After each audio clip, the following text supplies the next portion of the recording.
Sat, gimana Sat? Mungkin mau nanya sedikit Sat. Boleh, silakan. Gini Sat, sekarang kan zaman teknologi apa istilahnya informatika gitu Sat. Nah seperti kita, Ana dan mungkin banyak orang menggunakan Facebook, Twitter atau apalah istilahnya gitu Sat. Nah cuman kan di internet itu kan bermacam-macam gitu Sat. Artinya ada yang baik, ada yang jelek gitu Sat. Nah kadang-kadang kita mau cari yang baik cuman sempat ketemu yang jelek juga, akhirnya stop dulu coba gitu. Nah ini bagaimana menurut antum Ustaz? Artinya kiat menghadapinya gitu loh antum bagaimana gitu nasihat-nasihat antum? Ya barakallahu fikum. Alhamdulillah salatu wassalamu ala Rasulillah wa ala alihi wa ashabihi wa ala amma ba'du. Mungkin secara umum pertanyaan antum ya bisa kita rangkum dalam kiat menghadapi fitnah di akhir zaman gitu ya. Di zaman teknologi begitu maksudnya.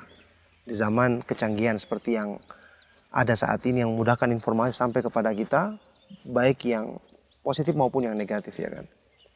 Ya barakallahu fikum, tentu saja Islam sebagai agama yang sempurna petunjuknya, yang disyariatkan oleh Allah yang maha mengetahui yang dulu maupun yang akan datang sampai pun yang belum terjadi, telah mengingatkan kita akan fitnah-fitnah ini, sekaligus tentu menjelaskan dengan lengkap sempurna cara untuk mengatasinya agar kita tidak terpengaruh, ya kan?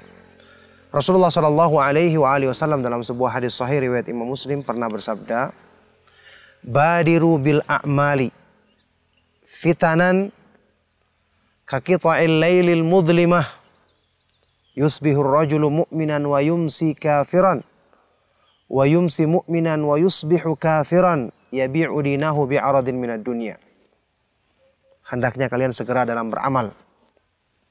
Perbanyak bekalmu dengan amal-amal kebaikan yang dengan itu kamu dekat dengan Allah supaya kamu dijaga.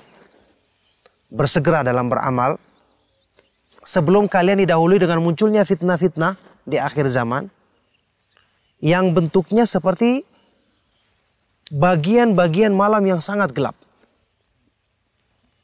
Ketika itu ada orang-orang yang di pagi hari dia masih beriman, sorenya dia telah menjadi kafir.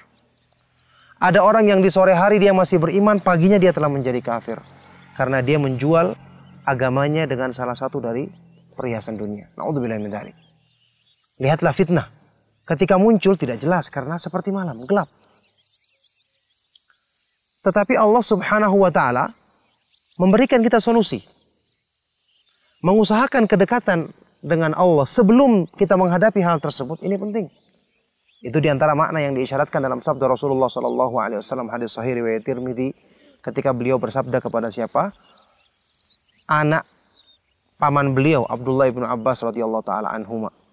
Ihfazillaha yahfazka, ihfazillaha tajidhu tujahak. Jagalah batasan-batasan agama Allah supaya Allah menjagamu. Jagalah batasan-batasan syariat Allah, kamu akan dapati Allah selalu di hadapanmu, mudah menolongmu, selalu bersamamu, menjagamu dari segala keburukan. Jadi kita punya penjagaan yang bersifat umum sebelum menghadapi fitnah, sebelum kita dihadapkan pada kondisi yang sulit kita untuk menguasai hati kita sendiri kalau bukan karena pertolongan dari Allah, kita harus punya kedekatan yang kita usahakan dengan Allah Subhanahu wa taala. Perbaikan iman, perbaikan ibadah, selalu dekat dengan Allah Subhanahu wa taala, rajin membaca Al-Qur'an, berzikir. Ini sebab-sebab penjagaan yang menjadikan kita akan mudah dijaga oleh Allah ketika kita menghadapi fitnah, hal-hal yang mengguncang iman, apalagi bisa merusaknya. Makanya tentu saja seperti yang antum sebutkan tadi, menggunakan hal-hal yang memiliki dua mata seperti ini ya, memiliki dua sisi seperti ini, negatif dan positif, tidak mungkin kita katakan jangan gunakan internet. Tidak boleh kita mengharamkan sesuatu yang dihalalkan dalam agama. Jangan Facebookan, jangan lakukan Twitter, jangan terlibat dalam jejaring sosial. Tidak bisa kita katakan begitu. Karena terbukti banyak manfaatnya. Kita bisa saling menasihati, berkomunikasi untuk kebaikan dengan lebih cepat. Ya kan kita bisa menyebarkan dakwah. Bahkan misalnya orang-orang yang tidak kenal Islam pun akhirnya sekarang bisa mengenalnya, mengenal keindahannya, apalagi dakwah sunnah. Tapi di satu sisi juga bisa menjadi sarana penyebaran informasi yang buruk tentu saja. Makanya inilah sebab yang kita butuhkan penjagaan dari Allah. Dengan kita lakukan hal-hal yang seperti saya sebutkan tadi. Yang jelas, kita punya kaidah. Allah Subhanahu wa Ta'ala akan selalu menjaga iman kita kalau kita selalu berpegang teguh dengan tauhid dan selalu mengikuti sunnah Rasulullah sallallahu alaihi wasallam. Allah Subhanahu wa Ta'ala berfirman dalam Al-Qur'an, "Yuthabbitullahu alladhina amanu bil qawli tsabit fil hayatid dunya wa fil akhirah." Allah akan selalu meneguhkan keimanannya orang-orang yang beriman dengan ucapan yang teguh, ucapan yang kokoh dalam kehidupan di dunia dan di akhirat nanti. Ucapan yang teguh dan kokoh ini ditafsirkan dalam hadis yang sahih, yaitu 2 kalimat syahadat, la ilaha illallah dan Muhammad Rasulullah, yang dipahami dan diamalkan dengan benar. Itu kaidah secara umumnya. Silakan kalau ada pertanyaan lain. Ini Ustaz, mungkin syubhat kalau syahwat mungkin kita sudah tahu, artinya kita bisa cepat menghindari.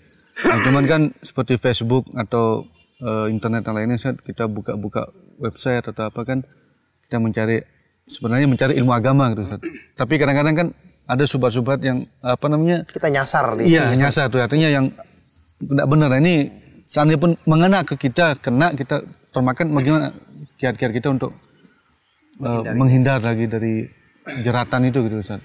Iya, barakallahu fikum. Seperti yang kita sudah bahas dalam kaidah umum tadi, kalau Allah menjaga kita, kalaupun kita terpengaruh, Allah Subhanahu wa Ta'ala akan mudahkan kita untuk melakukan sebab untuk bisa menghilangkan pengaruh tersebut. Misalnya, ya, kita membaca satu artikel, ternyata isinya bertentangan dengan akidah Ahlus Sunnah wal Jamaah yang sudah kita yakini. Segera kita bertanya, menghubungi ustadz yang kita kenal untuk menjelaskan masalah tersebut. Allah memerintahkan dalam Al-Quran, fas'alu ahla dzikri in kuntum la ta'lamun. Bertanya kepada orang yang berilmu kalau kamu tidak tahu. Rasulullah SAW bersabda, fa inna shifa'ul as-su'al. Sesungguhnya obat dari ketidaktahuan adalah bertanya. Itu hadisnya sahih. Membuka buku.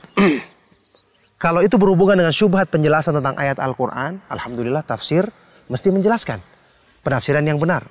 Hadis-hadis Rasulullah SAW yang diselewengkan, mulai kita cari dulu hadisnya sahih apa tidak. Oh, ternyata mungkin hadisnya lemah, sudah tertolak secara asal. Atau hadisnya sahih. Kalau ada yang bertentangan, mesti dia akan menyelewengkan maknanya. Cari keterangannya dalam buku-buku yang kita miliki. Alhamdulillah ilmu itu disebut dengan dalil.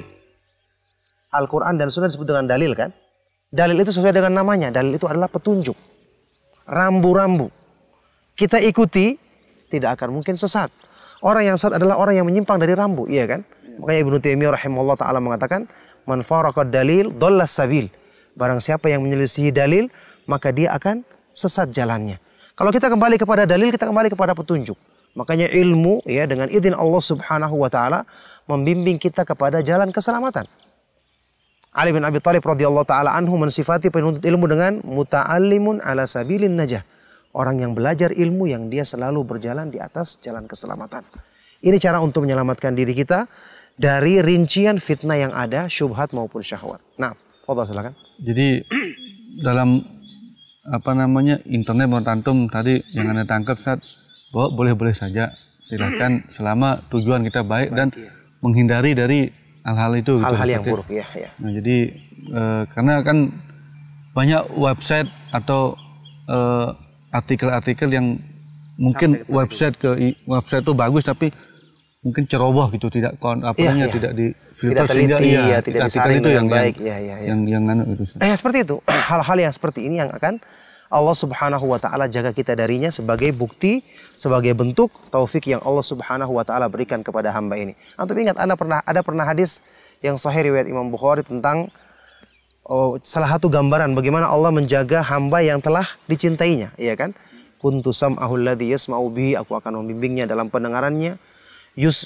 Basarahu alladhi yubsiru bihi, aku akan membimbingnya dalam penglihatannya. Jadi penjaga penglihatan kita pun dijaga oleh Allah Subhanahu wa Ta'ala agar tidak termakan atau menjadi sebab apa yang kita baca bisa merusak keimanan kita.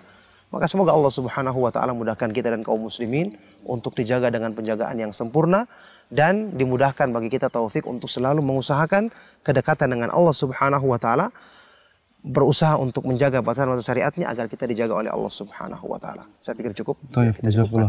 Ya, sallallahu alaihi wasallam, alhamdulillahirabbil alamin. Wassalamualaikum warahmatullahi wabarakatuh.